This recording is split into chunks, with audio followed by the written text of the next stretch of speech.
The first 2 pages of my new book, Kalawan Rising, by William Dymock-Johnson. The dropship shook as it descended into the planet's atmosphere. It shook from the transition from vacuum. It shook as the pressure rapidly increased. It shook as it entered and exited several airstreams as it plummeted. It shook from the explosions all about it, either from the defenders' cannon fire or from nearby vessels exploding.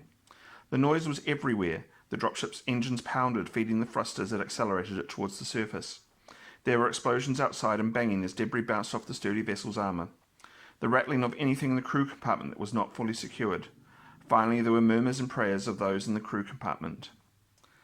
All Glynn noticed was his heart thumping. The sweat dripped down his temple inside the helmet. The way the armour's glove felt cold and clammy against his skin. He was aware that at any moment the dropship, and by extension, he could become just another explosion in the sky. Eyes closed, he could do nothing but wait. "Glynn," the voice pierced through to him. "Are you there?" Glynn became aware of a knocking sound on his helmet.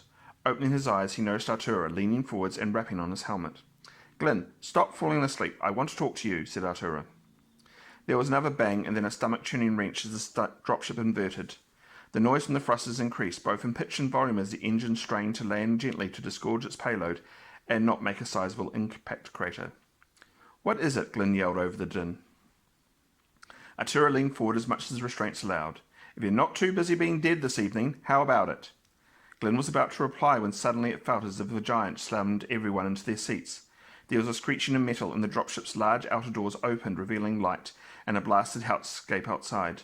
Glynn heard the pounding of guns, explosions, screams, and the whiz and burr of small arms fire. It was no longer time for anything but a mad scramble out of the dropship and into the nightmare realm of a planet under siege. Just another day. Glynn threw himself flat as the warning trill from his helmet warned him of approaching armour. A moment later, the air above him was filled with sizzling bolts as the enemy's repeaters scythed the area. Trev was too slow, and one struck him in the shoulder. He was flung back, his screams filling the band until it was cut off. As Glynn willed himself to somehow find more cover, he checked the battle space on his suit's heads-up display.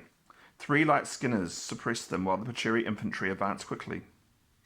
After a moment, the hail of fire paused. Glynn and the others rose and jumped. Glynn used his blaster on the Pacheri while the others immolated the skimmers with cannon and explosives targeted on the vulnerable canopies. Then they were landing amid the enemy. Glynn lashed out with a kick, his armoured boot crushing and caving in the smaller being's chest. He clubbed another with his blaster as all around him the larger human battlesuits physically tore into the smaller beings. Pacheri was smaller, only 50 centimetres tall. They were clever, sophisticated starfarers, and no match for beings almost 3.5 times their mass, especially once such a monster could get their hands on them. In short, brutal order, they were dead or fleeing. "Continue to the starport," came the order. Glynn checked the map and turned in the indicated direction. He made to move off. "What's that on your foot?" the question sounded. Glynn checked the channel, number 12. Of course, Artura. He then looked down. Stuck around his boot was the mangled torso of the unfortunate Pacheri soldier. He tried shaking it off, but the grisly trophy remained. "Very fashionable," she continued, followed by laughter from the rest of the squad. Glynn kept walking. "No kiss," came the call. "Seriously?" "Can this wait?" "No." Glynn sighed and walked back to Artura. The 2 armour suits leaned forwards until the helmets banged together into each other with an audible clonk. "There, happy?" "Happiness is an illusion," said Artura. "Well, come on, they don't pay us by the hour." As they resumed their advance, Glynn mused on the strange saying.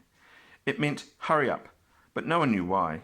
He supposed it was from the old days, that almost forgotten time when humanity had not been subjects of the Invar ascendancy. Before they were the ascendancy's feared warriors and shock troops. Before they were the berserk, ravening monsters portrayed by their enemies. Before they were slaves.